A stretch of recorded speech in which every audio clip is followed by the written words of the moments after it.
दिक्कालाद्यनवश्चिन्नानन्दमात्रमूर्तये स्वानुभूत्येकमानाय नमः शान्ताय तेजसे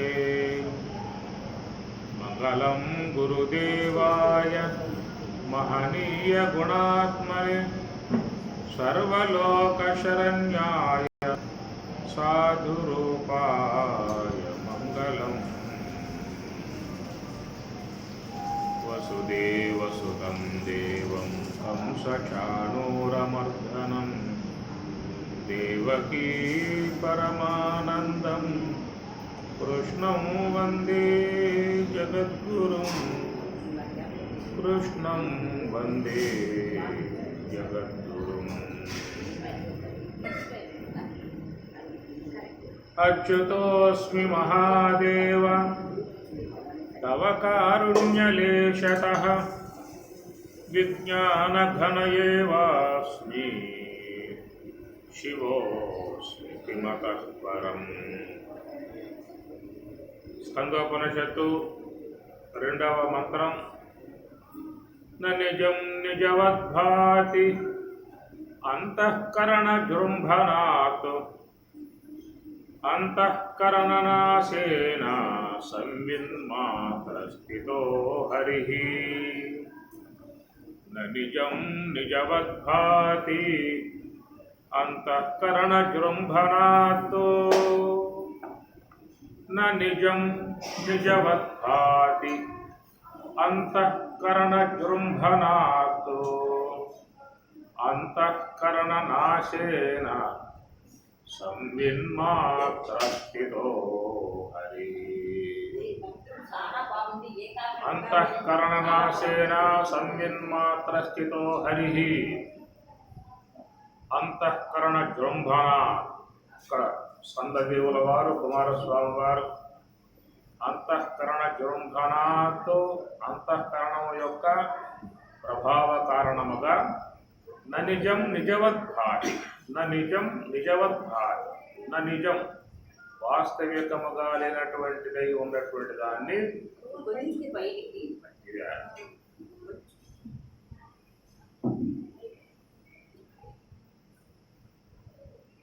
న నిజం నిజం అంటే నిజం నీరు పల్లనీరు, నిజము దేవుడు.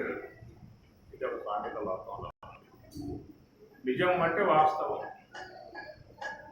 నా నిజం అంటే వాస్తవం కాదు. వాస్తవంగా లేనటువంటి దాన్ని ఉన్నట్లుగా భాషింపజేస్తూ ఉన్నది అంతఃకరణ జృంభణము, అంతఃకరణము యొక్క ప్రభావము. జృంభణము అంటే ప్రభావం, దాని ప్రభావముతో నిజం వాస్తవికంగా లేనటువంటి అంశాలని వాస్తవము అన్నటువంటి విధానముగా చూపిస్తూ ఉంది. దానికి లోనే ఉన్నాం కాబట్టి మనస్సుకి అంతఃకరణానికి అంతఃకరణం అనే పదం వాడాడు. అంతః లోన ఉన్నటువంటి కరణం పనిముట్టు, అది మనస్సు అని చెప్పినాం. అంతఃకరణం అని చెప్పన్నప్పుడు దాంట్లో మనస్సు, బుద్ధి, చిత్తము, అహంకారము నాలుగు కూడా చేరి ఉన్నటువంటి విధానమే అంతఃకరణం. అంటే మనస్సు అంటే ఒక వస్తువు చేరుతుంది, అంతఃకరణం లోన ఉండి పనిచేసే పనిముట్టు అన్నాడు. కాబట్టి అక్కడ మరి నాలుగు దాంట్లో చేరి ఉన్నాయి. అంతఃకరణములో మనస్సు చేరి ఉన్నది, బుద్ధి చేరి ఉన్నది, అహంకారము, చిత్తము, మహంకారము అన్నీ కూడా కలగలుపుకొని ఉన్నటువంటి వస్తువు అంతఃకరణం. కనుక అంతఃకరణ జృంభణము అనటం కారణముగా దాంట్లో మరి ఈ జృంభణము అనేటువంటి యొక్క అంశము అది మనసుకు వర్తించే అంశం. ఎందుకంటే ఆ మనసు అనేది ప్రధానంగా రజస్సుతో చేరి ఉండే అంశం. రజస్సుతో చేరి ఉండేటువంటిది జృంభణం. జృంభణం అనేది రజస్సుతో మిళితమై ఉన్నటువంటి దానికి మాత్రమే వర్తిస్తుంది. అంతఃకరణ జృంభణం అన్నది బుద్ధికి గ్రహించే అవకాశం ఉంటుందా? లేదు. ఎందుకంటే బుద్ధి అనేటువంటి దాని తరహా వేరు. బుద్ధి అనేటువంటిది జృంభణ విధానం ఉండదు, దాంట్లో శాంత విధానం ఉంటుంది. అందువల్ల అక్కడ సాత్వికము అనేటువంటి యొక్క అంశం ప్రధానంగా పనిచేస్తూ ఉన్నప్పుడు అక్కడ బుద్ధి స్థాయి ఉంటుంది. సాత్వికం అనేటువంటి యొక్క గుణం పనిచేసే విధానముగా ఉన్నప్పుడు అక్కడ ఉండేది ఏంటంటే అంతఃకరణం యొక్క భాగాన్ని మనం బుద్ధి అనే అంశముగా తీసుకుంటాం. అదే ప్రకారంగా ఒకవేళ తమస్సు అనేటువంటి గుణం ప్రధానముగా కలిగి ఉన్నట్లయితే అంతఃకరణములో అక్కడ అహంకారం అనేటువంటిదిగా అంశం ఉంటుందన్నమాట. కాబట్టి గుణ విధానాలను బట్టే అంతఃకరణం యొక్క మార్పులు చెందే విధానం. గుణ విధానాలను బట్టే అంతఃకరణము మార్పులు చెందే విధానం. ఇక్కడ జృంభణం అనటం కారణముగా రజస్సు రజోగుణమే జృంభణం అన్నమాట. రావణుడు వాడు విజృంభణం, రజస్సు ప్రధానంగా ఉన్నటువంటి విధానం. అట్లనే విభీషణుడు జృంభణం అనే పదం వాడతామా? శాంత స్వభావం, దైవ భావన ఇవన్నీ ఉన్నటువంటి విధానం. కాబట్టి ఈ ప్రకారం ఇక్కడ మన శ్లోక మంత్రములో స్కందదేవుల వారు చెప్పే విధానములో అంతఃకరణ జృంభణం అనడానికి కారణముగా అంతఃకరణం అనేటువంటిది 4 పాత్రలకు యోగ్యముగా ఉన్న వస్తువుగా అది ఉన్నను దాంట్లో ప్రధానముగా మనసు అనేటువంటి యొక్క భాగమే రజస్సుతో చేరి ఉన్న విధానాన్ని అనుసరించి జృంభణం, విజృంభణం. కనుక రజస్సు అనేటువంటి దాన్ని ఆశ్రయించి ఉండేటువంటివి కామ, క్రోధ, లోభ, మోహ, మద, మాత్సర్యాది గుణాలన్నీ కూడా రజస్సు నుంచి ఆవిర్భావం అయ్యేటువంటివి. రజోగుణ సంబంధ గుణాలు. సాత్విక సంబంధ గుణాలు అంటే దంభో, దర్పోతు, మానస్య, అభయం, సత్వ సంశుద్ధి, జ్ఞానయోగ వ్యవస్థితి, దానం, దమశ్చ, యజ్ఞశ్చ, స్వాధ్యాయ, తప, ఆర్జవం, అహింస, సత్యం, అక్రోధ, త్యాగ, శాంతి, అపైశనం, దయా, భూతేషు అలోలత్వం, ఆర్దవం, వ్రీహి, అచాపలం, తేజ, క్షమ, ధృతి, శౌచం ఇవన్నీ కూడా దైవీ సంపత్తిగా చెప్పటం కారణముగా ఆ దైవీ సంపత్తి సాత్విక అంశమును చేరి ఉన్నటువంటిది. సాత్విక అంశములు చేరి ఉండేవి కాబట్టి అంటే ఆ సాత్వికమును చక్కగా ఇముడుసుకొని ఉన్నటువంటిది దాన్ని బుద్ధి అనేటువంటి మాటగా చెప్తాము. అందుచేత జృంభణము, విజృంభణం అనేటువంటి మాట ఈ రజోగుణముతో మిళితమై ఉన్నటువంటి అంతఃకరణము. కనుక దాన్ని అనుసరించే వ్యక్తిలో ఈ ప్రకోపములన్నీ ఏర్పడతా ఉంటాయి. కామ, క్రోధాది, లోభమోహాది ప్రకోపములన్నీ కూడా దాని నుంచి ఆవిర్భావం అయ్యేటువంటి విధానం. అది జృంభణములో మరొక అంశం విజృంభణం అని చెప్పని కూడా విశేషముగా అది ప్రవర్తించే విధానాన్ని విజృంభణం చెప్పుకో. ఇక్కడ విజృంభణ పదం వాడలేదు, అంతఃకరణ జృంభణ అని అన్నాడు. విజృంభణం మనం కొంచెం విశేషం దాన్ని విసర్గ చేర్చినట్లయితే విజృంభణం. ఆ విజృంభణం అనేటువంటిది ఏంటంటే గుణములతో మిళితమై ఉన్న అంశం. కామాది, క్రోధాది గుణములతో మిళితమై ఉన్నటువంటి యొక్క ఆ భాగాన్ని విజృంభణం అనేటువంటి యొక్క అంశములో చేరి ఉండేటువంటి యొక్క భాగం. కాబట్టి ఇక్కడ అంతఃకరణము యొక్క విధానములు ఏంటంటే జృంభణం అనేటువంటిది ననిజం నిజవత్ భాతి. ననిజం ఉపన్యాసం చేసినప్పుడు ఇట్లా మధ్యలో లేదు అనుకున్నా వచ్చేయండి, మధ్యలో లేస్తే అందరికి డిస్టర్బ్ అవుతుంది, అట్లా రావద్దండి. నమస్తే చేయండి, పర్వాలేదు. నిన్న అంతే ఒక రేపు నుంచి అట్లా పోతూనే ఉండాలి. 3 దినాలు ఇంకా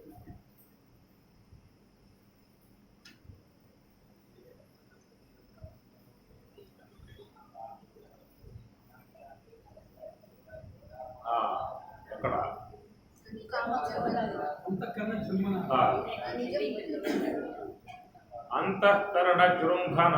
కాబట్టి విజృంభణమునకు జృంభణమునకు ఉన్న వ్యత్యాసం అంటే గుణములతో మిళితమైనప్పుడు దాంట్లో ప్రకోపాలు వచ్చేస్తాయి అన్నమాట. సాధారణంగా ఉన్న విధానం ఏంటంటే రజస్సు అనేటువంటి దాని ప్రభావంతో ఏర్పడేటువంటిది జృంభణము అనే పదం వాడాడు ఇక్కడ. అది ఏం చేస్తుందని చెప్పానంటే ననిజం నిజవద్భాతి, ననిజం లేని అంశాలని ఉన్నట్లుగా గోచరింపజేసేటువంటిదిగా ఉన్నది. ననిజం నిజవద్భాతి. ఇక్కడ అంతఃకరణం అనేటువంటి దాంట్లో మనసు అనేటువంటి భాగం మనం తీసుకున్నాం కాబట్టి ఈ మనస్సు అనేటువంటిది వ్యష్టి సమిష్టాత్మికముగా ఉన్నది. మనస్సు అనేటువంటిది వ్యష్టి సమిష్టి రెండు భాగాలు కలిగి ఉన్నది. ఈశ్వరుని యందు చేరి ఉన్నటువంటి మనస్సు, జీవుని యందు చేరి ఉన్నటువంటి మనస్సు. ఈశ్వరుని యందు చేరి ఉన్న మనస్సు, జీవుని యందు చేరి ఉన్నటువంటి మనస్సు. అదనమాట. మీకు మనస్సు అనేటువంటి మాట భగవద్గీతలో 10వ కూడా స్వామివారు మహర్షయ సప్తపూర్వే చత్వారో మనవస్తద మద్భావ మానసా జాత, మత్ మానసా జాత, నా మనస్సు నుంచి జాత ఏర్పడుతూ ఉన్నాయి. ఏషాం లోకాః ఇమాః ప్రజాః, ఏషాం ఈ లోకాః లోకములన్నీ కూడా మత్ మనసా జాత, మత్ మనసా జాత, ఆయన కూడా నా మనస్సు ద్వారానే ఈ యొక్క జగత్తంతా కూడా ఏర్పడుతుందనేటువంటి మాట ఈశ్వరుడు చెప్పిన మాట. కాబట్టి అక్కడ మరి అక్షర పురుషుడుగా ఉన్నటువంటి ఈశ్వరుడు, క్షర పురుషుడుగా ఉన్నటువంటి జీవుడు, ఈ ఇరువురి నుంచి ఏర్పడేటువంటి విధానము. కాబట్టి ఇక్కడ మరి వ్యష్టి జీవుని ఉన్నటువంటి యొక్క వస్తువు బ్రహ్మ మనస్సు, సమిష్టి ఈశ్వరుని ఉన్నటువంటి యొక్క మనస్సు బ్రహ్మ అని పేరు పెట్టారు. బ్రహ్మ అంటే బృహు వృద్ధవు, వృద్ధిని పొందింపజేసేటువంటిది కాబట్టి బ్రహ్మ అనే మాట వాడారు. కాబట్టి ఈ ప్రకారముగా ఆయన మనస్సు, ఈశ్వరుని మనస్సు అది, జీవుని మనస్సు ఇది. కాబట్టి ఈ రెండింటి నుంచి ఏర్పడేటువంటిది ఏంటంటే వ్యావహారికమై ఉన్నటువంటి నామరూపాత్మక జగత్తు, ప్రాతిభాషికమై ఉన్నటువంటి నామరూపాత్మక జగత్తు రెండు ఏర్పడుతూ ఉన్నాయి. అక్కడ జృంభణము అనే విధానములో ఈ వ్యావహారిక సంబంధమై ఉన్నటువంటి యొక్క విశ్వమంతా కూడా ఈశ్వరుని యొక్క మనస్సు బ్రహ్మ ద్వారా ఏర్పడుతున్నటువంటిది. ప్రాతిభాషికమై ఉన్నటువంటి యొక్క నామరూపాత్మక జగత్తంతా కూడా జీవుని యొక్క మనస్సు అనేటువంటి దాని నుంచి ఏర్పడుతూ ఉన్నటువంటిది. కాబట్టి ఈ ప్రకారముగా ఈ ప్రాతిభాషిక వ్యావహారికములు రెండూ కూడా నిజం, నిజం వాస్తవం కాదు. నిజవద్భాతి, నిజవత్తు ఉన్నట్లుగా భాతి అట్లా తెలియజేస్తూ ఉన్న విధానం. అందుచేత వ్యావహారికము కల్పనమే, కల్పితమే, ప్రాతిభాషికము కల్పితమే రెండు కూడా. అయితే మరి ఇక్కడ మరి రెండింటినీ కూడా నిజం వాస్తవం కాదనేటువంటి యొక్క భావం ఎప్పుడు తెలియబడుతుంది? ఆయన చెప్పాడు నిజం అనే మాట వాడు, వాస్తవం కాదనే మాట చెప్పేసి. కాబట్టి వాస్తవం కానటువంటి అంశము అంతఃకరణ జృంభణము ద్వారా అది వాస్తవిక రూపముగా తెలియబడుతున్న విధానం.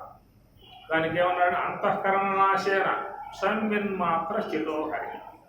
అంతఃకరణ నాశేన ఇది నిజం, అది నిజం కాదనేటువంటి విషయం ఎవరికి తెలుస్తుంది? అందరూ కూడా ఉన్నదేంటి నిజం అనేటువంటి యొక్క ఊహలోనే ఉన్నారు కదా. అందరూ ఉన్నది ఎక్కడ అంటే నిజము అనేటువంటి యొక్క ఊహలోనే ఉన్నారు.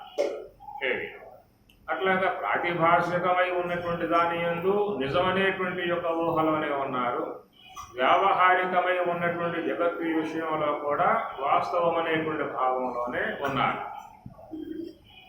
ప్రాతిభాషికము అంటే మనో సంబంధమై మనోకల్పన మాత్రమై ఉన్నటువంటి యొక్క వాటను ప్రాతిభాషికము. ప్రాతిభాషికం అంటే ప్రతీది కాలంలో మాత్రమే గోచరించి అంతరించేటువంటి యొక్క అంశములను ప్రాతిభాషికము. ప్రతీది కాలం అంటే అప్పటికప్పుడే గోచరిస్తుంది.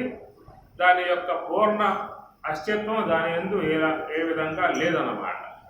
కాబట్టి దానికి ఏం చేశారంటే మన ప్రతిసర్ప భ్రాంతి ఇవన్నీ కూడా ఈ ప్రాతిభాషికములో చేరి ఉన్నటువంటి అంశములు. రాడు భుజంగమై స్థానువు పురుషుడై రాజుల్లు సుప్తిక రజతమగుచు మరీచకలు నిర్మల సలిలంపులై తొడరి మిన్నసితమై తోచుపగిది అద్వయామల సచ్చిదానందమిడన ననుగాంచినంతనయ్యది అభావమగు తదీయ మాయాతమంబు అని సీతారామాంజనేయులు రాముడు 2వ ప్రకరణంలో చెప్పేటువంటి మాట. త్రాడు భుజంగమై స్థానువు పురుషుడై రాజుల్లు శుప్తిక రజతమగుచు మరీ నిర్మల సలిలంపులై తోచు విన్నసితమై తోచు. ఇవన్నీ కూడా ప్రాతిభాషికములో చేరి ఉన్నటువంటి అంశములు. అనగా వ్యావహారిక వస్తువుని ఆధారంగా చేసుకుని ప్రాతిభాషిక వస్తువులు భాషిస్తూ ఉన్నాయి. త్రాడు లేకుండా పాము లేదు, స్థానువు లేకుండా పురుషుడు లేడు, ముచ్చెప్ప లేకుండా వెండి లేదు, అంతే కదా. కనుక ముచ్చెప్పను ఆధారముగా చేసుకుని అక్కడ వెండి భాషిస్తున్నది, త్రాడును ఆధారంగా చేసుకుని ఆ సర్పం అనేటువంటి భావన ఏర్పడుతూ ఉన్నది. ఆ స్థానువుని ఆధారంగా చేసుకుని పురుష భ్రాంతి ఏర్పడుతూ ఉన్నది. కాబట్టి ఈ ప్రాతిభాషికముగా ఉన్నటువంటి యొక్క వాటికి ఇక్కడ వ్యావహారిక వస్తువు ఆధారంగా ఉన్నటువంటి విధానము. కనుక ఉన్నటువంటి యొక్క స్వరూపాన్ని తెలియకుండా దాని యందు లేని అంశాలను కల్పన చేసుకోవడం, ఉన్నటువంటి యొక్క వస్తువును తెలియకుండా దాని యందు లేని పదార్థాలని కల్పన చేసుకోవటము. దానికి లక్షణాలలో కూడా మరి అనుభవముల కారణమునందు దాన్ని స్వరూపాధ్యాస అనే పేరు దాన్ని పెట్టారు. స్వరూపాధ్యాస అని చెప్పినంటే వస్తుతః పూర్ణముగా మరుగు చేయబడుతుంది, దాని యందు మరొక వస్తువు భాషింపబడుతుంది. ఇది స్వరూపాధ్యాస అన్నారు. ఉన్న త్రాడు మరుగు చేయబడుతుంది, దాని యందు లేని సర్పం భాషిస్తుంది. అట్లా ఉన్నటువంటి యొక్క ముచ్చెప్ప మరుగు చేయబడుతుంది, లేనటువంటి యొక్క వెండి దాని యందు భాషింపజేయబడుతుంది. ఉన్నటువంటి యొక్క స్థాణువు మరుగు చేయబడుతుంది, లేనటువంటి యొక్క పురుషత్వ భావన యందు భాషింపబడుతుంది. ఈ విధముగా ఉన్నటువంటి దాన్ని స్వామివారు స్వరూపాధ్యాస అనేటువంటి మాటగా చెప్పుకొచ్చారు. కాబట్టి ఆ ప్రకారముగా అధిష్టానమై ఉన్నటువంటి యొక్క స్వరూపం పూర్తిగా మరుగు చేయబడింది అన్నమాట. అధిష్టానమై ఉన్నటువంటి యొక్క సచ్చిదానందమై ఉన్నటువంటి వాస్తవిక పదార్థము అది మరుగు చేయబడింది.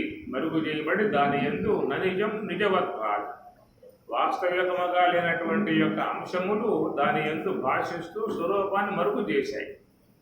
స్వరూపాన్ని పూర్తిగా మరుగు చేశాయి అని అర్థం. ఏమి దానికి కూడా మనం భగవద్గీతలో అంశం చెప్పుకున్నాం గతంలో కూడా. భూమి ఆపహ నలహ వాయువు కం మనః బుద్ధి ఏవచ అహంకార ఇదీయం మే భిన్న ప్రకృతి అష్టద. కనుక ఆ యొక్క బ్రహ్మమునందు ఇవన్నీ కూడా 8 విధములుగా ఉన్నటువంటి యొక్క ప్రకృతి అది బ్రహ్మమునకు ఆవరణములుగా ఏర్పడి ఉన్నాయి. బ్రహ్మమునకు ఆవరణములు, అష్ట ఆవరణములు, అష్టమూర్తులు అనే మాట ఏదో ఉన్నది ఒకటి. ఏమి అష్ట ఆవరణములు, అష్టమూర్తులు అనేటువంటిదేమో భగవత్ సాకారాకారముగా భావించే విధానములో అష్టమూర్తులు అనే మాట. కానీ స్వరూప అనుభవాన్ని పొందేటువంటి యొక్క విధానముగా ఉన్నటువంటి వారికి ఏమో అష్ట ఆవరణములు అనేటువంటి మాట. అష్ట ఆవరణములు ఎవరికి? స్వరూప అనుభవాన్ని పొందాలన్న అపేక్ష ఉన్నటువంటి వారి విషయంలోనేమో అష్ట ఆవరణములు. అదే భగవంతుని యొక్క సాకార ఆకారముగా భావించి భక్తిభావంతో సేవించేటువంటి వారికి ఏమో అష్ట తనువులు.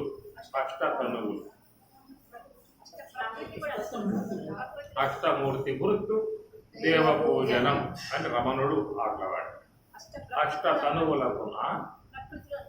అష్ట తనువులకును ఆదిమమైనట్టి ఆదిశక్తి గూడి అభవుడగును భయము లేక ఉండు బ్రహ్మత్ముడగు యోగి విశ్వదాభిరామ అనే విధానములో ఆయన గారు మరి ఆ బ్రహ్మ భావన అనేటువంటి అంశముగా ఆయన చెప్పుకొచ్చాడు. అష్టమూర్తి గురుదేవ పూజనం. అష్టతనువులకు ఆదిమమైనట్టి ఆదిశక్తి గూడి అభవుడగును. భయములేక ఉండు బ్రహ్మజ్ఞుడగు యోగి విశ్వదాభిరామ వినురవేమ. వారు అష్టతనువులు, అష్టమూర్తులు అని ఒక ఈశ్వర ఆకారము, సాకార ఆకారముగా భక్తి భావనలో ఉన్నటువంటి అంశమని. హరిమయము విశ్వమంతయు హరి విశ్వమయుందు సంశయము పని లేదా, హరిమయము కాని ద్రవ్యము పరమాణువు లేదు వంశపావన వింటే అని ఇవన్నీ కూడా సాకార విధానములో భక్తి యొక్క అంశములో చేరి ఉన్నటువంటి యొక్క భావము. అనగా భక్తి భావనతో విశ్వాన్ని ఆ విధంగా మహా భక్తులు కొనియాడేటువంటి విధానం. కానీ స్వరూప అనుభవమును కోరి ఉన్నటువంటి వారికి మాత్రం ఇవి అష్ట ఆవరణములు. అష్ట ఆవరణములను తొలగింప చేసుకోగలిగితేనే స్వరూప అనుభవమును పొందే అవకాశం ఏర్పడుతుంది. సంవిన్మాత్ర స్థిత హరి సంవిన్మాత్ర స్థిత. సంవిన్మాత్ర అనగా చిత్స్వరూపమై ఉన్నటువంటి ఆ స్వరూప స్థితిని చేరుకునేటువంటి విధానములో ఈ అష్ట ఆవరణములు అనేటువంటివి అవి బ్రహ్మమును పొందడానికి అడ్డుగా ఉన్నటువంటి విధానము. కాబట్టి మరి సాధకులు ఏం చేశారు అని చెప్పనంటే నివృత్తి మార్గము అవలంబించి ఆ నివృత్తి మార్గములో ఈ అష్ట ఆవరణాలని వాళ్ళు తొలగింపజేసుకుంటూ ఉన్నారు. అష్ట ఆవరణాలని తొలగింప చేసుకోవటము అనేటువంటిది. అందుచేత ఇక్కడ వ్యష్టి సమిష్టి రెండు అంశాలు కాబట్టి సమిష్టిలో భూమి ఆపహ అనలహ వాయు ఖం అహంకార తత్వము, మహత్తత్వము, అవ్యక్త తత్వము అనేటువంటి విధానములో అవి సమిష్టి ఆవరణము ఈశ్వరుని యొక్క విషయంలో. అట్లా జీవుని యొక్క విషయం చూసినట్లయితే జ్ఞానేంద్రియము, జఠువేంద్రియము, నేత్రేంద్రియము, త్వగేంద్రియము, శ్రోతేంద్రియము, మనస్సు, బుద్ధి, చిత్తము, మనస్సు, బుద్ధి, అహంకారము అనబడేటువంటివి వ్యష్టిలో చేరి ఉన్నటువంటి అష్ట ఆవరణములు. 8 ఆవరణములు ఇటు జీవుని యొక్క విషయంలో, ఆ 8 ఆవరణములు ఈశ్వరుని యొక్క విధానములు. అందుచేత ఇక్కడ సాధకులుగా ఉన్నటువంటి వారు సమిష్టిగా ఉన్నటువంటి ఆవరణాలని తొలగింపజేసుకోవటం సాధ్యమయ్యే పని కాదు. అది ఈశ్వరునికి సంబంధించినటువంటి యొక్క అంశం అది. కాబట్టి వాటిని తొలగింపజేసుకునేటువంటి విధానం అది ఆయన అధీనములో ఉన్నది. ప్రళయ కాలములో ఆయన తీసివేసుకోవచ్చు. కనుక సమిష్టిగా ఉన్నటువంటి ఆవరణములను తొలగింపజేసుకునే విధానం ప్రళయ కాలములో ఈశ్వరుని యొక్క పని ఉన్నది. అవి తొలగింపజేసే విధానంలో మనకు సాధ్యమయ్యే విషయం మాత్రం కాదు.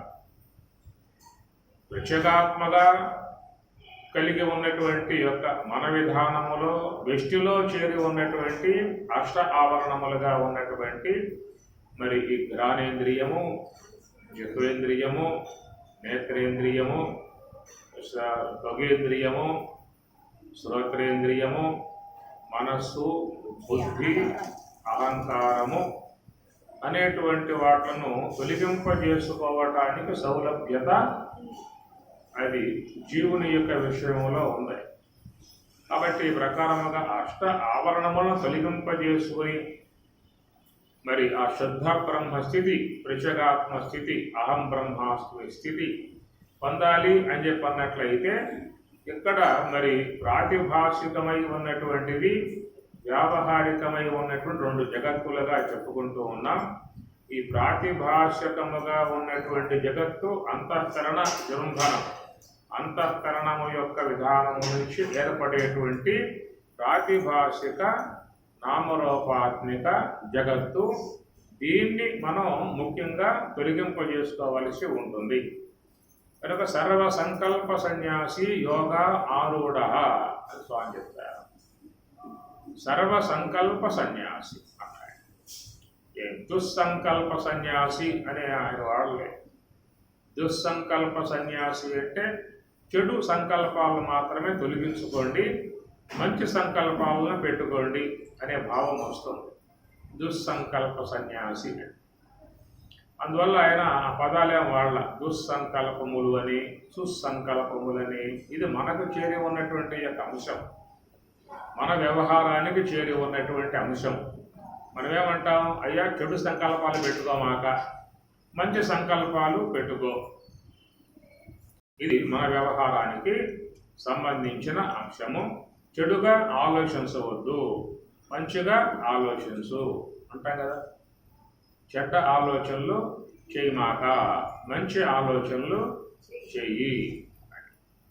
ఇది వ్యవహారమునకు సంబంధించిన అంశం. మన వ్యవహారములో ఉన్నాం కదా, కనుక వ్యవహారములో ఉన్నాం కాబట్టి ఈ వ్యవహారం బాగా ఉండాలంటే మంచి సంకల్పాలు కలిగి ఉంటేనే వ్యవహారం బాగా ఉంటుంది.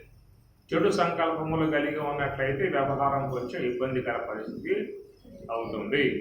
అందువల్ల కుటుంబ వ్యవస్థలో ఉన్నటువంటి వాళ్ళందరూ కూడా మంచి సంకల్పాలే చేయాలి, అనుకూలముగా ఉన్న సంకల్పాలే చేయాలి, అందరికీ యోగ్యమై ఉన్న సంకల్పాలే చేయాలి. ఎందుకు? సంకల్పాలు లేకపోతే వ్యవహారం జరగదు. సంకల్పాలను వ్యవహారం కోసంగా వాడుకోవడం లాంటివి చేస్తూ ఉన్నాం మనం.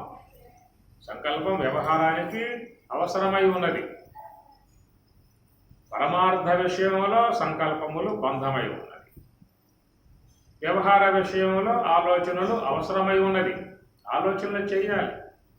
ఏమై బాగా ఆలోచించుకున్నావా, బాగా దాని గురించి చక్కగా ఆలోచించావని చెప్పంటల్లా ఒక కార్యం చేయబోయే ముందు అదే మాట ఏమంటారు, మంచిగా ఆలోచించావా, బాగా ఆలోచించావా, దీర్ఘంగా ఆలోచించావా. ఇక అంతగా ఆలోచన తట్టకపోతే మా వారిని అడుగు, చెప్తారు కావాలంటే ఆలోచన నీకు అని లోకంలో ఉన్నటువంటి విధానం అన్నమాట. కాబట్టి ఆలోచనలు మంచిగా చేసినప్పుడే మనం చేసే కార్యం కూడా మంచిగా ఉంటుంది. ఎట్లా చేసావు ఆ సంబంధం నువ్వు? ఆ మాత్రం నీకు బుద్ధి లేదా, జ్ఞానం లేదా, ఆలోచించుకోలేదా? అన్నయ్య వస్తూనే లేవా? వాళ్ళు ఎంత విధానం, వాళ్ళు ఎంత దుర్మార్గం లోకానికి తెలుసు. నువ్వు ఆలోచించుకోవద్దా? దిగే ముందు నువ్వు దిగావు లోపలికి, ఇప్పుడు అయిపోయింది, తాళం పడిపోయింది, ఆ తాళం ఓడలేక ఏడు వాడితో అని ఇట్లా లోకంలో వినపడుతున్నాయి మాటలు. కారణం ఏంటంటే తాను చేస్తున్న ఆలోచనలు సరైనటువంటి కోణంలో చేయకపోవడం కారణంగా ఇబ్బంది కలిగేటువంటి యొక్క పరిస్థితి అన్నమాట. రాజ్యాంగ విధానాలు కూడా ఎవరైతే ప్రధానముగా ఉన్నారో వాళ్ళ ఆలోచనలు కూడా చక్కగా ఉండాలి. ఎందుకంటే ఎంతమంది నమ్మి ఓట్లు వేశారు, మమ్మల్ని ఏదో పాలన చేయవయ్యా అని చెప్పని నిలబెట్టారు. వాడు చేసే ఎట్లా ఆలోచన, ఈ 10 మందికి మేలు చేసే విధానం నుంచి ఆలోచనలు కలగాలి. ఆ 10 మందికి సక్రమంగా మంచిగా జరిగే విధానం పనులు ఆచరించాలి. ఈనాడు ఏమైపోతుంది, ఎందుకు వేసావరా ఓట్లు అనే విధానంగా బాధపడే పరిస్థితులు కనపడతా ఉన్నాయి. ఉన్నాయి లేవా? ఎక్కువగా ఉన్నాయి. ఇప్పుడు మీకు తక్కువగా ఉన్నాయేమో, మీకు ఉన్నాయా? అది ఎందుకు? మెయిన్ మనస్సు వాడిదై ఉంది. ఇప్పుడు మిగతా వాళ్ళంతా అయిపోయింది, ఓట్లు వేసే వరకు వీళ్ళ డ్యూటీ. ఇక తర్వాత ఎక్కిన తర్వాత సీటు మనస్సు వాడి బుర్ర ఆడ పని చేస్తూ ఉంటుంది అన్నమాట. వాడు ఏమనుకుంటే అవి జరుగుతూ ఉంటాయి అక్కడ. ఆ జరిగేవన్నీ ఇక ఈ పాలన పొందేటువంటి వాళ్ళు లబ్బు దిబ్బు కొట్టుకునేటువంటి వ్యవహారం, సమ్మెలు, ధనాలు చేసే విధానాలు. ఏం చేసినా తీసుకుని లోన పడేయటం, తనటం, వదిలిపెట్టడం. రెండో వాడు భయపడతాడు, చేద్దామంటే లానేస్తాడు అంత అంతటే. ఆలోచన కనుక ఆలోచన సరిగ్గా లేకపోతే, కాబట్టి పూర్వకాలంలో ప్రభువులు కావాలని చెప్పనంటే ముందుగానే వాడిని బాగా చెత్త కొట్టేవాడు, ఆశ్రమాల్లో పడేసి చెత్త కొట్టేవాడు ఋషులు. అదేగా ప్రభువు కావాలంటే ఆశ్రమాలకు పోవాలి, అక్కడ తత్వశాస్త్ర అధ్యయనం చేయాలి, విలువిద్య అధ్యయనం చేయాలి, గురువుల యొక్క మాటలు బాగా వినాలి, శాస్త్రం అధ్యయనం చేయాలి. ఎన్ని కూడా అయిన తర్వాత వాడిని ప్రభువుగా కూర్చోబెట్టేవారు. కనుక వాడికి తొలిలోనే మహాత్ముల బోధనలు విన్నాడు, వేదాధ్యయనం చేశాడు, మంచి మార్గంగా వచ్చాడు. కాబట్టి ధర్మపాలన చేసే విధానం ఉంటే 10 మంది కూడా ఆనందించే అవకాశం ఏర్పడుతుంది. కనుక వానికి వచ్చే ఆలోచనలు అమలవుతాయి. కాబట్టి ఏమి ఇప్పుడు నీకు వచ్చే ఆలోచనలు నీ వరకే ఉంటాయి, నీ ఇంటి వరకే ఉంటాయి. వాటికి వచ్చే ఆలోచనలు పాలన అంతా దేశం అంతా, పిఎం అయితే దేశం అంతా ఉంటుంది, సీఎం అయితే రాష్ట్రం వరకు ఉంటుంది. కనుక వాడి మనస్సుకు మనం అప్పచెప్పాము. వాడి మనస్సులో సాత్వికం ఏమంటే దయా గుణాలు ఉంటే, ప్రేమ గుణాలు ఉంటే ఎప్పటికప్పుడు విచారించుకుని ఎవరైనా బాధపడుతున్నారేమని చెప్పని ఆలోచించుకొని తగు విధముగా వాటి సరిదిద్దుకొని పాలన విధానాన్ని చేసుకునే అవకాశం ఏర్పడుతుంది. కానీ వాడి లోపల తామసికములు, రజోగుణాలు ప్రకోపించి బాగా ఉన్న విధానంగా ఉన్నట్లయితే కక్షలు, ప్రతీకారాలు మొత్తం లోపల ఉన్నాయి, మనకి తెలుస్తావు. అది చెప్పే పై మాటలకి నమ్మేసేసి ఓట్లు వేసిన విధానం. ఆ తర్వాత విజృంభిస్తాయి, లోపల ఉన్నాయి విజృంభణం, అంతఃకరణ విజృంభణ. విజృంభించినప్పుడు ఆ తర్వాత ఏం చేస్తారో చెప్పి 5 ఏళ్ల కాలం పాటు పట్టం కట్టి పారేసేసారు. ఇక ఏం చేసే అవకాశాలు లేవు. 5 ఏళ్ళు అయిన తర్వాతే మళ్ళా ఆ పూట ఏదో రూపాయి చేతుల్లో పెడతాడు, బుద్ధి మారిపోతుంది. అలాంటి మళ్ళీ ఆడికి పోటీ వీళ్ళు బుద్ధి తక్కువ అంటే. స్వామి గారు, అదే విధంగా మనం ఈశ్వరుని మనసు కూడా అనుకోవచ్చు కదా. ఆడ తర్వాత పోదాం, ఇక్కడ ముందు చూద్దాం, ఇక్కడ చూద్దాం ముందు. ఏమి కాబట్టి ఈ ప్రకారం ఏంటంటే ఇవి మనకి ప్రస్తుతం ఉన్నటువంటి యొక్క సమిష్టి మనస్సు వేడు. ఈశ్వరుడు అది సమిష్టి మనస్సే. ఇంతమంది మనస్సులు చేరి వాడికి నిలబెట్టిన విధానం కదా. కనుక వాడు ఎట్లా ఉండాలి? శుద్ధంగా ఉండాలి, లోపల సాత్వికం ఉండాలి, కొంత వ్యవహార దక్షత ఉండాలి, 10 మందిని ప్రేమించగలిగే విధానం ఉండాలి, కక్షలు, కార్పణ్యములు, వైషమ్యులు, విద్వేషాలు లాంటి లోను కాకుండా ఉండాలి. లోను కాకుండా ఉన్నప్పుడే వాడి పాలనలో 10 మంది కూడా శాంతిగా సుఖంగా ఉండే విధానం ఏర్పడుతుంది అన్నమాట. ఇది ఇప్పుడు బ్రహ్మదేవుల వారు తపస్సు చేశాడు, ఏం కావాలో కోరుకోరా వరం అని చెప్పి అన్నాడు. వాడిని వరం కోరుకున్నాడు, నేను సాగు లేకుండా ఉండాలి అని వరం కోరుకున్నాడు. అలాగే అబ్బాయి అన్నాడు, వరం ఇచ్చేశాడు. మరి వాళ్ళు ఏ గుణాలు ఉన్నాయి, ఎలాంటి స్వభావం కలిగి ఉన్నాడు, ఇది ఏ ఉద్దేశంతో తపస్సు చేశాడు వీడు, మనం ఎవడికి ఇవ్వచ్చా ఇవ్వకూడదా, కత్తి చేతికి ఇస్తున్నా వాడి చేతికి, వాడు తామసపడి ఉంటే కత్తితో అందరినీ తెగేసుకుంటూ పోతాడు అన్నటువంటి విషయం ముఖ్యంగా మరి వరాలిచ్చే బ్రహ్మ కూడా ఆలోచించుకోవాల్సి ఉంటుంది. కానీ అంత ఆలోచన చేయగలిగేటువంటి యొక్క నేర్పరితనం విష్ణువు పొందగానే ఈయనకి లేదు. ఆయన త్వరగా రాడు. విష్ణువుల వారు వాడు కూర్చున్న విధానం ఏమిటి, వాడు చేసే ఉద్దేశం ఏమిటి, వాడు ఎందువల్ల వాడు కూర్చున్నాడు, ఏ కోరికతో కూర్చున్నాడు,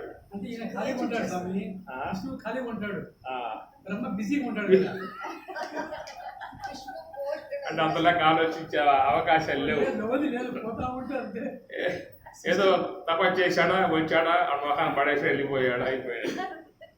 విష్ణువు కాబట్టి అవకాశంగా ఆలోచిస్తాడు. అది కొడుకున్నాడు కాబట్టి ఆలోచించుకునే అవకాశం ఆయనకు ఉన్నాయి.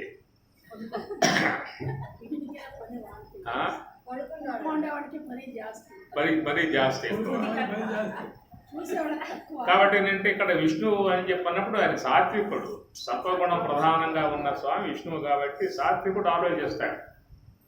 సాత్వికుడు వెనక ముందు ఆలోచించుకుంటాడు. భయస్థుడు ముఖ్యంగా సాత్వికుడు కొంచెం భయస్థుడు కూడా.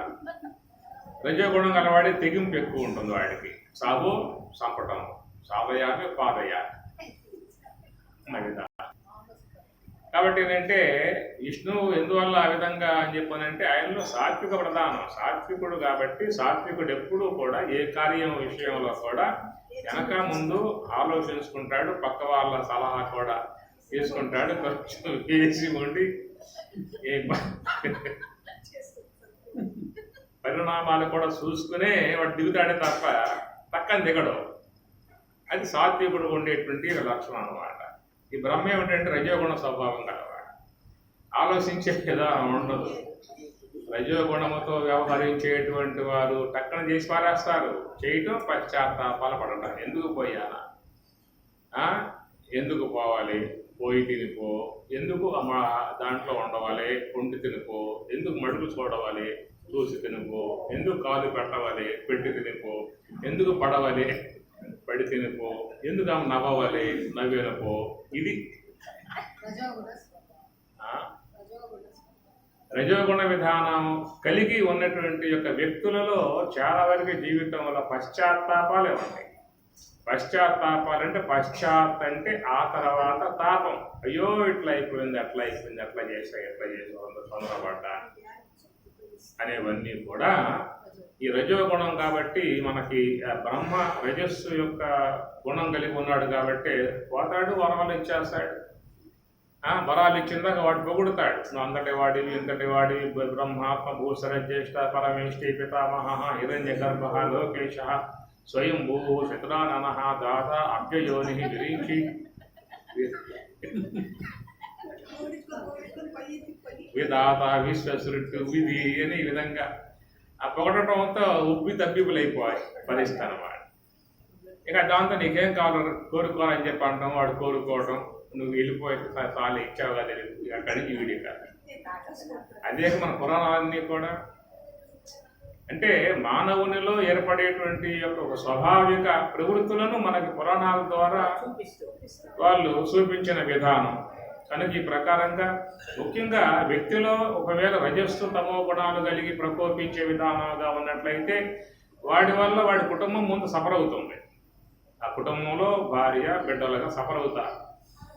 దాని ద్వారా పక్కన ఉన్నటువంటి పరిసరాలు కూడా కొంచెం ఇబ్బంది పడే పరిస్థితి వస్తుంది. ఎప్పుడు పోతాడు కంపెనీస్ పెట్టి వీడు శాంతిగా ఉంటామని చెప్పి పరిసరాల వరకే ఉంటాయి. అది పరిపాలకుల యొక్క విధానాలకు పోయినట్లయితే వాడి పరిపాలనలో ఉన్నటువంటి యొక్క ప్రెసిడెంట్ అయితే ఆ గ్రామం వరకు ఒక ఉంటాయి. మనస్సు విజృంభణం, దానివల్ల ఇబ్బంది పడే పరిస్థితి అనేటువంటిది ఏర్పడుతుంది. కాబట్టి ఈ ప్రకారంగా మనసు అనేటువంటి యొక్క భాగములో చేరి ఉన్నటువంటి అంశము ఇక్కడ మనం చెప్పుకుంటున్నటువంటి యొక్క అంశం ఏంటంటే ఆ మనస్సులో చేరి ఉన్నటువంటి రజోగుణాత్మకముతో ఏర్పడేటువంటి ప్రాతిభాషిక సృష్టి అనే అర్థము. ఈ ప్రాతిభాషికమై ఉన్నటువంటి యొక్క ఆ సృష్టి విజృంభణముగా ఉన్నది. నిజం నిజవత్ అంతఃకరణ జృంభణము అనే మాట వాడాడు. కాబట్టి ఈ మనస్సులో చేరి ఉన్నటువంటి జృంభణము రెండు చెప్పుకుంటూ ఉన్నాము. గుణములతో చేరి ఉన్నట్లయితేనేమో అది విజృంభణం కింద వస్తుంది.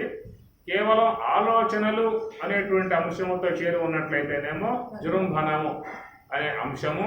కనుక ఇది ఇక్కడ మనస్సు ప్రాతిభాషిక సంబంధమై ఉన్నటువంటి యొక్క ఆలోచన ప్రపంచం ఈ మనసు చేస్తూ ఉన్నది. వ్యావహారిక సంబంధమై ఉన్నటువంటి యొక్క జగత్తు యొక్క సంబంధ ఆలోచన ఆ మనస్సు చేస్తూ ఉన్నది.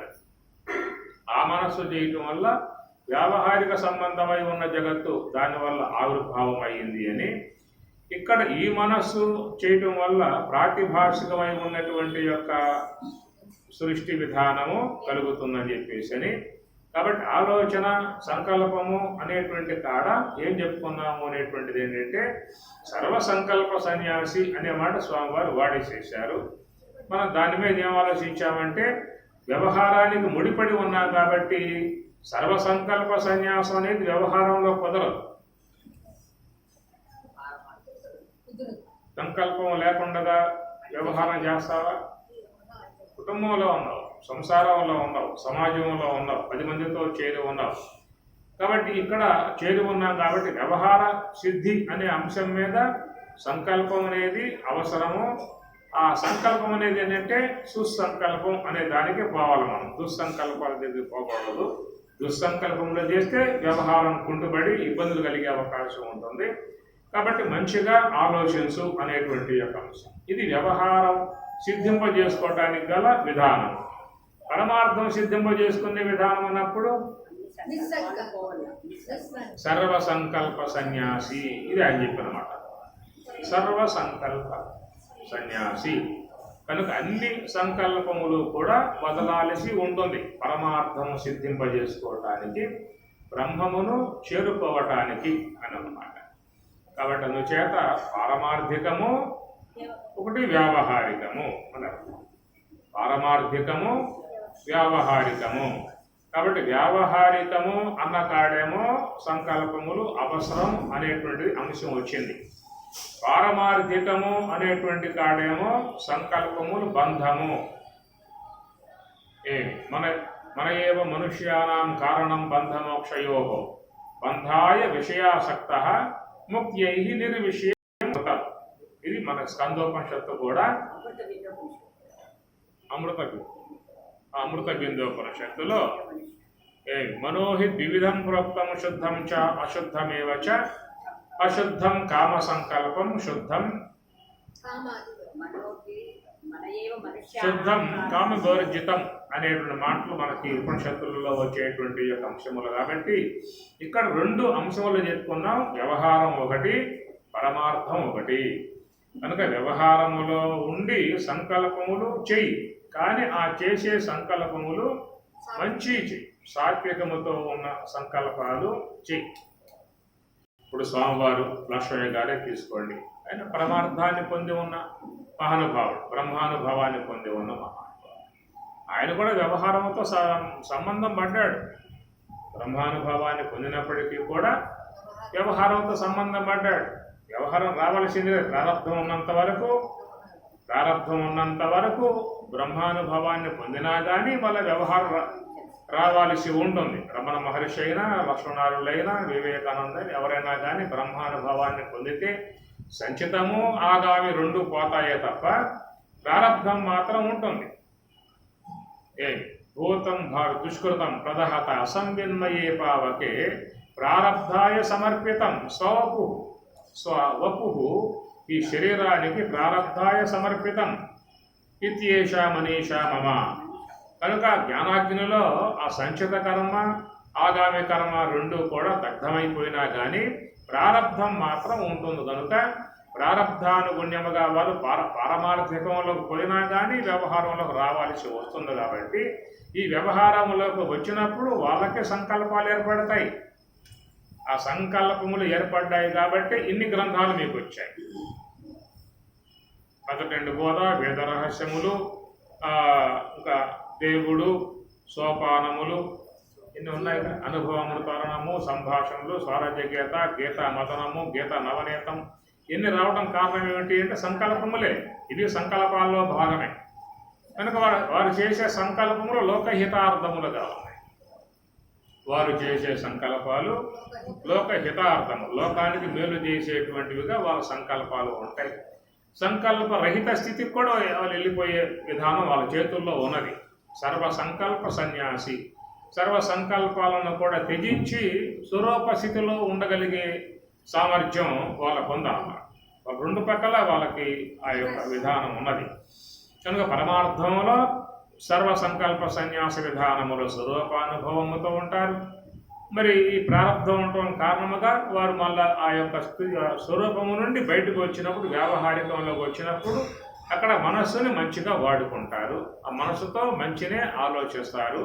లోకానికి హితమై ఉన్నటువంటి కార్యాలే చేస్తారు. లోకానికి హితమై ఉన్నటువంటి యొక్క విషయాలే వాళ్ళు అందించే విధానం. కాబట్టి దీని ప్రకారం అనుసరించి చూసినట్లయితే మనస్సు సంకల్పములు లేకుండా పూర్తిగా పెట్టే అవకాశం లేదు. సంకల్పములు అనేటువంటివి ముఖ్యంగా దాంట్లో ఉంటాయి. ఉన్న సంకల్పములు మనం వ్యవహారంతో ముడిపడ్డప్పుడు వాటిని ఎన్లెట్ చేయాలి, అంటే వడగట్టాలన్నమాట. ఆలోచనలను ఫిల్టర్ చేయాలి, వాటిని ఫిల్టర్ చేయాలి. వచ్చిన ఆలోచనలన్నీ కూడా బయటపడేయకూడదు. బయట వేయటానికి ముందు మనం కొంచెం విచారించుకోవాలి, ఇది బయట పడేయవచ్చా పడేయకూడదా అని. ఏదో ఆలోచన వచ్చింది అనేసావు, లోన వచ్చింది ఆలోచన అనేసావు, ఏమవుతున్నప్పుడు అనొచ్చా అనకూడదా, ఈ బాణం వేయొచ్చా వేయకూడదా? అమ్ముల పొదిలో ఉన్నాయి బాణాలు, కాబట్టి ఏ బాణం తీయాలి ఆ బాణం తీయాలి. కానీ చేతి కూర్చొని చెప్పితే చూత బ్రహ్మాస్త్రాలు పడేస్తూ ఉంటే ప్రళయం వస్తుంది, ప్రళయాలు వస్తూ ఉంటాయి. ఒక్క సంకల్పం వాడామంటే దాన్ని తిప్పుకోవడం, నానా కష్టాలు పడాలి. ఎందుకన్నా నా పాపాలు మళ్ళైపోయిపోయింది, అనవసరంగా అన్నానే, నోరు జారానే, పోయింది బయటికి. కాలు జారితే తీసుకోవచ్చు అన్నారు, నోరు జారితే తీసుకోలేరు అన్నారు. ఆలోచనలు అవసరమేనా?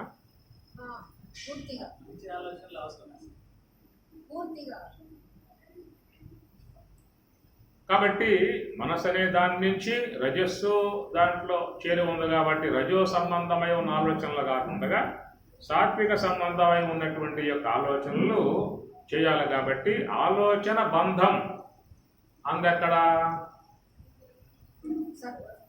పారమార్థిక సత్తాకి నీవు పారమార్థిక స్వరూపం పారమార్థిక బ్రహ్మము యొక్క విషయంలో ఆలోచన చేస్తే బంధం. అటనే వ్యవహారమును సిద్ధింపజేసుకునే విషయంలో ఆలోచన చేయకపోతే బంధం. యోచించకపోతే వస్తుంది. చేస్తే అవసరం. ఆలోచన చేయకపోతే బంధం. ఆ. విష్ణు సాత్వికము అత్యంత ఆలోచన చేసి ఆలోచన చేయాల వ్యవహారంలో ఉంది కదా, అమ్మాయి ఎదుగొచ్చింది, దాన్ని వివాహం చేయాలి, ఎవరి చేతిలో పెట్టాలి. ఆడపిల్ల ఆడపిల్ల ఏడపిల్ల, ఆడపిల్ల ఆడపిల్లే, ఏడపిల్ల కాదు కదా. కాబట్టి ఆ ప్రకారంగా ఉన్నప్పుడు వాళ్ళు ఆలోచించుకోవాలి. ఏదో చూశాడు, అప్పచెప్పేశాడు, ఆ తర్వాత వాడు అక్కడి నుంచి దశమగ్రహం అయిపోయింది. కారు ఇస్తావా, స్కూటర్ ఇస్తావా, విమానం ఇస్తావా, రాకెట్ ఇస్తావా, ఇస్తేనే మీ ఇంటికి వస్తాం అన్న విధానాలు. ఆ తర్వాత అలాంటి ఇవ్వకపోతే అమ్మాయిని ఇంట్లో బట్టి వాళ్ళు బాధిస్తూ ఉన్నారు, వేధిస్తూ ఉన్నారు, పంపుతా ఉన్నారు, కొడతా ఉన్నారు, ఇంటికి వార్తలు వస్తూ ఉన్నాయి. అమ్మాయిలు లోకంలో కాలం మారిపోయింది. కాలం మారిపోయింది. అదే పోనీ మనకి కళ్ళ వాళ్ళు కొడతారు. కాబట్టి వ్యవహారం ఉంది, అనేక కోణాలు ఉన్నాయి విశ్వంలో. మనకు తెలియకుండా ఉన్నాయి, చాలా ఉన్నాయి. చెప్పుకునే అవకాశాలు లేవు. ఎవరు చెప్పుకుంటా పోయి ఇంటి గుట్టి ఎవరో చెబుతా పోయి ఎవరో చెప్పాలి. పోయి చెప్పావనుకో, అమ్మ కూర్చో, టిఫిన్ చేసావా లేదా, టిఫిన్ చేయి, నువ్వు చెప్పు ముందు, తర్వాత నేను చెప్పుకుంటాను. అందువల్లే చాలా మంది గుడికి పోయి అమ్మవారి ముందు చెప్పుకుంటారు. ఎవరికి చెప్తే వినరు కాబట్టి నువ్వన్న ఈనమ్మ కాస్త గోడు నమ్మరా. ఆమె అడగబోతుంది, ఆమె తేలిగ్గా కూర్చుంది, ఇవి తేలిగ్గా కూర్చుంటుంది, ఆమె అడగబోతుంది, వీడైతే పోతాడు. ఆమె పోయే అవకాశాలు లేవు. అది ప్రశ్న చేసాం అక్కడ. కనుక అందరి మొరలు ఆలకించాల్సిందే, తప్పదు. కాబట్టి ఈ ప్రకారం ఏంటంటే ఆలోచించకపోతే బంధం. వ్యవహార విషయంలో ఆలోచించకపోతే బంధం, పారమార్థిక విషయంలో ఆలోచించితే బంధం. ఆలోచించితే బంధం. కాబట్టి సర్వసంకల్ప సన్యాసి యోగారూఢ. యోగ ఆరూఢ. ఆరు రుచో ముని యోగం కర్మకారణముచ్యతే. యోగారూఢస్య తస్యైవ శమకారణముచ్యతే. ఆరు రుచో అంటే ఎక్కబోలేవాడు, ఎక్కాలి, అధిరోహించాలి. స్వామి చెప్పింది ఏమిటి? స్థూల దేహానికి ఆధారం శ్వాస, శ్వాసకు ఆధారం కుండలిని, దానికి ఆధారం దేహానికి ఆధారం శ్వాస, శ్వాసకు ఆధారం కుండలిని, దానికి ఆధారం మనస్సు, సంకల్పం, దానికి ఆధారం మనస్సు, మనస్సుకు ఆధారం బుద్ధి, బుద్ధికి ఆధారం జీవుడు, జీవునికి ఆధారం ఈశ్వరుడు, ఈశ్వరునికి ఆధారం శుద్ధబ్రహ్మము. ఇది క్రమం, స్వామి చెప్పిన క్రమం అన్నమాట. మంచి ప్రక్రియ. ఎవరు చెప్పాల, ఏ శాస్త్రాలు మీకు ఎక్కడ లేదు, ఏ పుస్తకాల్లో లేదు, అట్లా. ఏమి దేహానికి ఆధారం శ్వాస, శ్వాసేనా ఇంకేదన్నా? శ్వాస ఉంటే దేహం ఉంటుంది. అది కాస్త ఉండిందా అంటే హరహర మహాదేవ, శంభో శంకర, శంకు గంట. మరి ఆ శ్వాసకు ఆధారం ఏమిటయ్యా అంటే కుండలిని శక్తి. కుండలిని అనే మాట వాడారు. ఆ కుండలిని అనేటువంటిది ఒక శక్తి లోపల, దాని ఆధారముతో శ్వాస సంచారం జరుగుతూ ఉన్నది అన్నారు. ఆ కుండలిని శక్తిని కదిలించేది ఏమిటయ్యా అంటే ఆలోచన శక్తి అన్నారు. ఆలోచన శక్తి అధికంగా ఉన్నట్టయితే శ్వాస ఎక్కువగా ఆడుతూ ఉంటుంది అని చెప్పని. మరి ఆ సంకల్ప శక్తి, సంకల్పం కూడా ఒక శక్తే. దాంట్లో ఈ శక్తి ఇమిడి ఉందో లోపల. సంకల్పాలు పైకొచ్చి పడతా ఉన్నాయి, దాని లోపల ఉన్నటువంటిది కూడా ఒక శక్తి అనేటువంటిది కూడా స్వామి చెప్పిన మాటది, స్వామి వాడిన మాట. సంకల్పములు అనే మాట వాడలే, సంకల్ప శక్తి అన్న. దాంట్లో శక్తి ఉన్నది. కొంతమంది అంటే అవుతాయి. సంకల్ప మాత్రముతో మహాత్ములు, ఋషులు సంకల్ప మాత్రముతో అవుతాయన్నమాట. కాబట్టి అందుచేత మహాత్ముల ఆశీర్వాదం కూడా ఒక సంకల్ప బలము కలిగి ఉన్నది. ఆశీర్వాద సంకల్ప బలం కలిగి ఉన్నది. సుమంగళి భవ అంటాడు, పుత్ర పౌత్రాభివృద్ధి వస్తూ అంటాడు, ఆరోగ్యం, ఇట్లా కొన్ని అనగా వాళ్ళల్లో చేరి ఉన్నటువంటి ఒక శక్తి, ఆ సంకల్పంలో చేరి ఉన్నటువంటి యొక్క శక్తి, దాన్ని చక్కగా క్రమబద్ధం చేసి కనుక వాడగలిగితే కూడా ఎన్నో ప్రయోజనాలు ఉన్నాయి. ఈనాడు మనం చూసేటువంటి ఈ వైజ్ఞానికమంతా కూడా ఆ సంకల్పం నుంచే ఆవిర్భావమైనటువంటి విధానం. ఎన్నో అద్భుతాలై ఉన్నటువంటి యొక్క నిర్మాణాలన్నీ కూడా ఆ సంకల్ప శక్తి నుంచే ఆవిర్భావం. మనం పోయి చూస్తున్నాం కదా కొన్ని ఎంత విద్యురాలు ఎన్నో ఎలక్ట్రానిక్ రోబోట్ అన్ని అవి చూస్తానే మనం ఎంత లేకపోతున్నాం. చిరుమ పోతూ ఉన్నాం, దుబాయ్ పోతూ ఉన్నాం, చంద్రయాన సూర్యయాన పోతున్నాం. అంటే అక్కడ ఆ సంకల్పాన్ని వాడు ఘనీభవింపజేశాడు. ఆ సంకల్పాన్ని శక్తివంతముగా ప్రయోగాత్మకంగా చేశాడు. కొన్ని అద్భుతాలు ఆవిష్కరింపజేశాడు. దాన్ని లక్ష్మణారులు కూడా సంకల్ప శక్తి అనే పదం వాడతాడు. ఆ సంకల్పము దానికి వెనకాల ఉన్నటువంటి ఆ శక్తిని ఘనీభవింపజేసుకున్నట్లయితే తపస్సు ద్వారా వారు సంకల్పించేటువంటి దాని నుంచి కొన్ని అద్భుతాలు కూడా జరిగే విధానాలు ఉంటాయి. అయితే మన యొక్క సంకల్పములో ఎందువల్ల అలాంటి యొక్క అద్భుతం లేదు అని చెప్పనంటే మనం ఆ శక్తిని ఘనీభవింపజేసుకోవాలి. ఊరికే దాన్ని అనాలోచితంగా వాడేసుకుంటూ ఉన్న విధానము అని చెప్పని కనుక మనస్సును కంట్రోల్ చేసి దానిని కాస్త నిశ్చలముగా నిర్మలముగా ధ్యానము ద్వారా పెంపొందింపజేసినట్లయితే ఆ మనస్సులో ఒక శక్తి ఘనీభవిస్తుంది. ఆ శక్తి అనుసరించి వాళ్ళు ఆలోచన చేసి సంకల్పం చేస్తే అది అట్లాగే జరుగుతుంది. మీకు ఈ విషయాలు పతంజలి శాస్త్రంలో వస్తాయి. దాంట్లో చూడండి, సమాధి పాదంలో చూస్తే అక్కడ మీకు వస్తాయి. సమాధి పాదంలో, విభూతి పాదంలో వస్తాయి పతంజలి మహర్షి. కాబట్టి సంకల్ప శక్తి ఆ శ్వాసకు ఆధారము అని, సంకల్ప శక్తికి ఆధారం మనస్సు అని, మనస్సుకు ఆధారం బుద్ధి, బుద్ధికి ఆధారము జీవుడు, జీవునికి ఆధారం ఈశ్వరుడు, ఈశ్వరునికి ఆధారం శుద్ధ బ్రహ్మము అనే విధానములో స్వామివారు భగవద్గీత 6వ అధ్యాయంలో ఏర్పడ్డటువంటి ఈ శ్లోకానికి 6 వృక్షోహో ఎక్కగోరినవాడు అనగా స్థూల దేహము, శ్వాస, కుండలిని, సంకల్ప శక్తి, మనస్సుని, బుద్ధిని, జీవత్వమును, ఈశ్వరత్వమును దాటుకొని శుద్ధ బ్రహ్మములో చారాలన్న అపేక్ష కలిగి ఉన్నటువంటి 6 వృక్షోహో మునేహే, ఏ మునైతే ఈ యొక్క వీటిని అధిరోహించి శుద్ధ బ్రహ్మములోకి చేరాలనేటువంటి యొక్క అపేక్ష ఉంటుందో వానికి కర్మ కారణం, కర్మయోగం కారణం. మనస్సుని చక్కగా నిశ్చలముగా హంసతో శ్వాసతో జోడించి కూర్చోవటమే వాడు చేయాల్సిన పని, ఇంకేం లేదిక. రెండో పని వానికి ఏం లేదిక.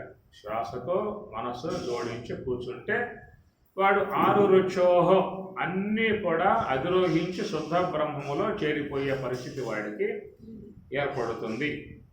ఊరుకున్నవాడు ఉత్తమ యోగిరా విశ్వదాభిరామ అన్నట్లుగా ఊరక ఉండటమే, ఊరక చూచుచుండువాడ అన్నట్లుగా ఆ విధంగా మరి 6 వృక్షోహో మునేహ యోగం కర్మ కారణముచ్యతే యోగా ఆరూఢస్య తస్యైవ శమః కారణం. ఎవరైతే దాన్ని అధిరోహించి స్వరూపములో చేరిపోతారో వాళ్ళకి ఏంటంటే వాడు శమః కారణం, శాంతి, ఆనందం. బ్రహ్మమునందు ఏమున్నది? శమ, శాంతి, ఆనందం. కనుక చాలా శుద్ధంగా అంశాలు మనకి గీతలో ఆయన చెప్పుకొచ్చే విధానం ఉన్నది. ఆ చెప్పినటువంటి యొక్క శ్లోకాలకి సరైనటువంటి యొక్క కోణములో అర్థాన్ని ఇచ్చినటువంటి విధానం స్వామివారు. చాలా గీతలు ఉన్నాయి, చాలామంది గీతలకు అర్థాలు రాశారు. కానీ ఆ యొక్క శ్లోకాలకు అనుగుణ్యముగా ఉన్నటువంటి అర్థాన్ని స్వామి చూపించటంలో చాలా గొప్ప విధానం అన్నమాట.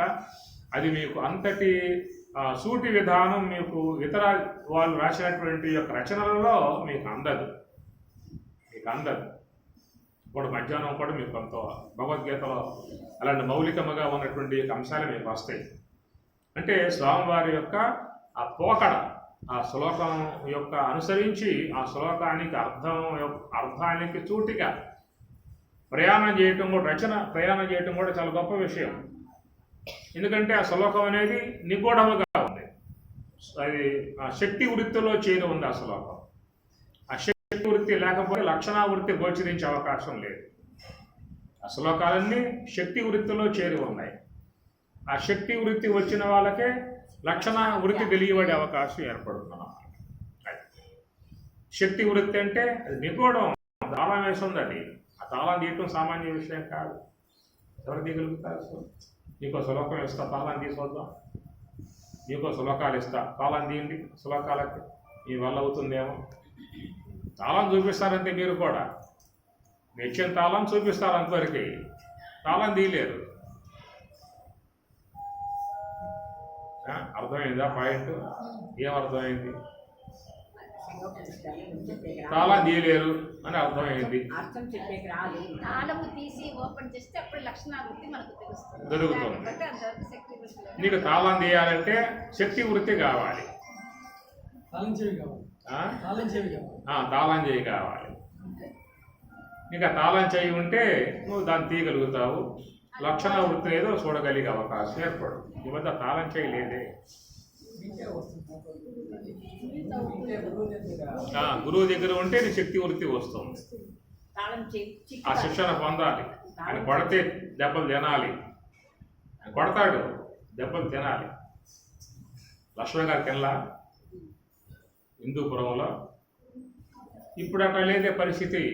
తింటా ఉంటాం స్వామి. ఏడ తింటా ఉన్నారు. ఓ మాట అంటేనే పట్టణంలో అసలు ఓ మాట అంటేనే పట్టణంలో ఇప్పుడు పాపాలు వస్తున్నాయి శిశువులకి. పూర్వం గురువులకు పాపాలు వచ్చాయి, ఇప్పుడు గురువులకు శిష్యులకు పాపాలు వస్తున్నాయి. కంప్లైంట్ చేస్తారు. గవర్నమెంట్ కంప్లైంట్ చేస్తారు. చేస్తారు. లేకపోతే చెప్పండి కదా, అసలు తిరుగుతా ఉంది కదా. బ్రహ్మార్పణం బ్రహ్మ హవిః బ్రహ్మాగ్నౌ బ్రహ్మణాహుతం బ్రహ్మైవ తేన గంతవ్యం బ్రహ్మ కర్మ సమాధినా.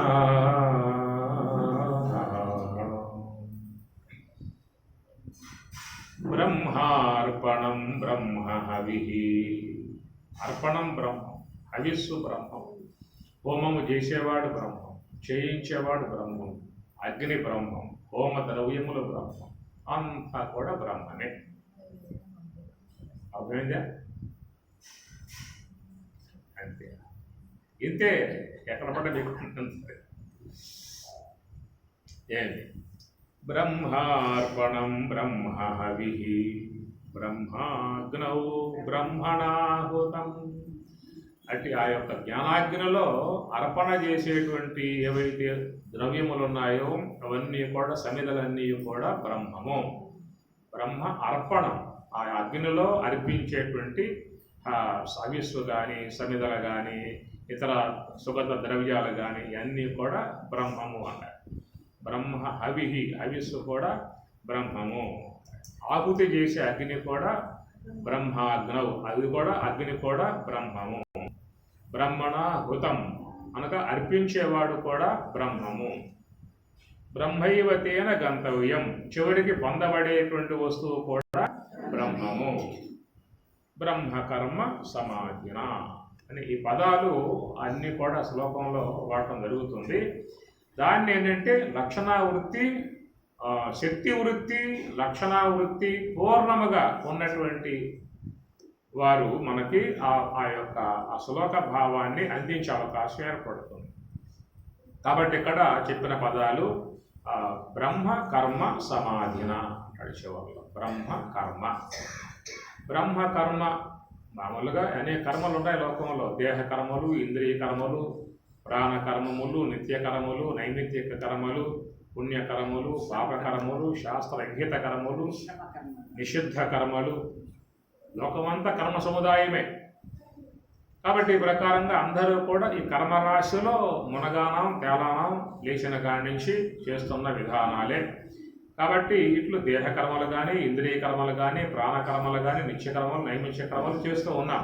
కానీ బ్రహ్మ కర్మ అన్నాడు ఆయన గారు శ్లోకంలో. బ్రహ్మ కర్మ అనగా బ్రహ్మములకు సంబంధించిన కర్మ, బ్రహ్మప్రాప్తిని పొందించేటువంటి కర్మ. ఆ బ్రహ్మప్రాప్తిని పొందింపజేసేటువంటి ఆ కర్మ ఏమిటి అంటే కర్మయోగం.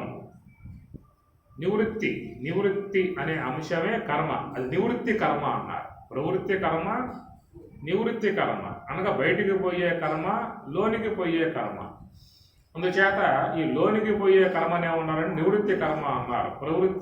నివృత్తించ కార్యాకార్యే భయాభయే బంధం మోక్షం గీతలో వచ్చే మాట. ప్రవృత్తించ బంధం, నివృత్తించ మోక్షం. కాబట్టి మోక్షానికి సంబంధించినటువంటి యొక్క కర్మ ఏమిటయ్యా అంటే మనస్సుని వ్యవహారంలో పోకుండా, ప్రపంచంలో పడిపోకుండా, సంకల్పాలలో చేరకుండా నిశ్చలముగా మనస్సుని ఏకాగ్రం తత్రైకాగ్రం మనఃకృత్వ మనస్సును ఏకాగ్రము చేసి ఆ బ్రహ్మములో ప్రవేశింపజేసేటువంటి ఏ యొక్క ప్రక్రియ ఉన్నదో దానికి బ్రహ్మకర్మ అన్నారు. అంటే ఆ బ్రహ్మకర్మ ఆచరించేటువంటి వారికి వచ్చేది ఏమిటి అంటే సమాధి. బ్రహ్మకర్మ సమాధిన అలా శ్లోకంలో. ఆ కర్మ చేస్తే ఏమవుతుంది? సమాధి వస్తుంది. ఈ కర్మ చేస్తే ఏమొస్తుంది? పుణ్యములైతే పుణ్యకర్మలైతే పుణ్యం వస్తుంది, పాపకర్మలైతే పాపములు వస్తాయి, నిషిద్ధ కర్మలైతే దోషాలు వస్తాయి. ఇట్లా ఉన్నాయన్నమాట. కానీ ఇక్కడ సమాధి అనేది మాత్రం అందువల్ల సమాధి అనేది ఏంటంటే 4వ అనుభవము. అది బ్రాహ్మీ సంబంధ అనుభవము. మరి ఆ బ్రహ్మమే తానై ఉన్న స్థితి. ఏషా బ్రాహ్మీ స్థితి పార్థ అన్నట్లుగా అలాంటి బ్రాహ్మీ సంబంధమై ఉన్న స్థితిలో ఉండటమే సమాధి. మరొక అర్థం ఏంటంటే సమ అంటే బ్రహ్మము. నిర్దోషం హి సమం బ్రహ్మ 6వ అధ్యాయం. నిర్దోషం హి సమం బ్రహ్మ. సమ అనే పదము బ్రహ్మమునకు వర్తింపబడుతుంది. సమవర్తిన ఏమన్నాడు? సమ అంటే బ్రహ్మం. కనుక సమాధి, ధి అంటే బుద్ధి. ఎక్కడైతే ఈ బుద్ధి అనేటువంటిది లీనమవుతుందో, దేంట్లో చేరిపోతుందో, లయమవుతుందో అది సమాధి. అనగా బ్రహ్మములో ఆ బుద్ధి లీనమైపోయింది కాబట్టి సమాధి. అంటే ఆ సమాధి స్థితి ఎట్లా వస్తుంది అంటే బ్రహ్మకర్మ ద్వారా వస్తుంది. దేహకర్మల ద్వారా వస్తుందా? ఇంద్రియ కర్మల ద్వారా వస్తుందా? పుణ్యకర్మల ద్వారా వస్తుందా? పాపకర్మల ద్వారా వస్తుందా? ఏ కర్మల ద్వారా వస్తుంది? న కర్మణా న ప్రజయా న ధనేన త్యాగేన ఏకే అమృతత్వ మానసు కైవల్యోపనిషత్తు. న కర్మణ న ప్రజయా న ధనేన త్యాగేన ఏకే, ఒక్క త్యాగము చేతనే అమృతత్వం ఆనశు, అమృత ప్రాప్తిని పొందడం జరుగుతుంది అన్నారు. కాబట్టి అట్టి ఆ త్యాగేన అనేటువంటి సర్వసంకల్ప సన్యాస అనేటువంటి త్యాగము చేతనే అట్టి ఆ కర్మ, దాన్ని బ్రహ్మకర్మ. ఇంకొక మాట ఏంటంటే బ్రహ్మకర్మ అన్నప్పుడు మనలో శుద్ధ బ్రహ్మము, పరబ్రహ్మము, శబ్ద బ్రహ్మము 3 కదా. శుద్ధ బ్రహ్మము, పరబ్రహ్మము, శబ్ద బ్రహ్మము 3 అన్నమాట. శుద్ధ బ్రహ్మం అంటే సుషుమ్నాయందు ఉన్నటువంటి సర్వవ్యాపకత్వం కలిగి ఉన్నది. బ్రహ్మం సర్వవ్యాపకమై ఉన్నది. తస్మాత్ సర్వగతం బ్రహ్మ నిత్యం సుషుమ్నే ప్రతిష్ఠితం. నిత్యం ఎల్లప్పుడూ కూడా సుషుమ్నాయందు ప్రతిష్ఠితం. అది భగవద్గీతలో యజ్ఞే అనే పదం వాడారు. నిత్యం యజ్ఞే అనే పదం గీతలో ఉన్నది. నిత్యం యజ్ఞే అనే పదానికి నిత్యం సుషుమ్నే ప్రతిష్ఠితం. ఇడాపింగళయూరు మధ్య సుషుమ్న సూక్ష్మ రూపిణి. ఆ సుషుమ్న అనేటువంటి దాని యందు ఎవరైనా సాధకులు ప్రయత్నం చేస్తే వాళ్లకు పొందయోగ్యముగా ఉన్నటువంటి విధానము. నువ్వు బ్రహ్మమును పొందాలని అపేక్ష నీకు పొందనుకో, ఎక్కడికి పోయి పొందుతావు? ఎక్కడికి పోతావు? ఎక్కడికి పోయి పొందే అవకాశం ఉంది నీకు? కనుక సుషుమ్న యందు ప్రవేశిస్తే నీకు పొందడానికి యోగ్యంగా అక్కడ ఉంది ఆ బ్రహ్మం అన్నమాట. అక్కడ పొందయోగ్యంగా ఉన్నది. గోవు నుండి పాలు పొందాలంటే ఎక్కడ పొందుతావు? తోక పిండుతావా? చెవులు పిండుతావా? మూతి పిండుతావా? ఏడ పిండుతావు? దేహంలో పాలు లేవా? దేహం అంతా పాలు ఉన్నాయి. ఏడ పిండుతా పోయి? నా పొదుగు గాడే పోయి పిండాల్సి ఉండము. అక్కడే నీకు పాలు వచ్చేది. అట్లాగా విశ్వమంతా బ్రహ్మం ఉన్నది. విశ్వమంతా బ్రహ్మం ఉన్నా కానీ పొందయోగ్యం కాదు. ఎక్కడ పొందాలని చెప్పారంటే నిత్యం యజ్ఞే ప్రతిష్ఠితం. చాలా పదాలు గొప్పగా ఉన్నాయి. స్వామివారి పదాలు అలాంటి గొప్పగా ఉన్నాయి. నిత్యం యజ్ఞే ప్రతిష్ఠితం సర్వగతం బ్రహ్మ సర్వం ఏతద్ బ్రహ్మ అయం ఆత్మ బ్రహ్మ సోయమాత్మ చతుష్పాత్ అని మాండుక్యం అదొక తరహాగా పయనించింది.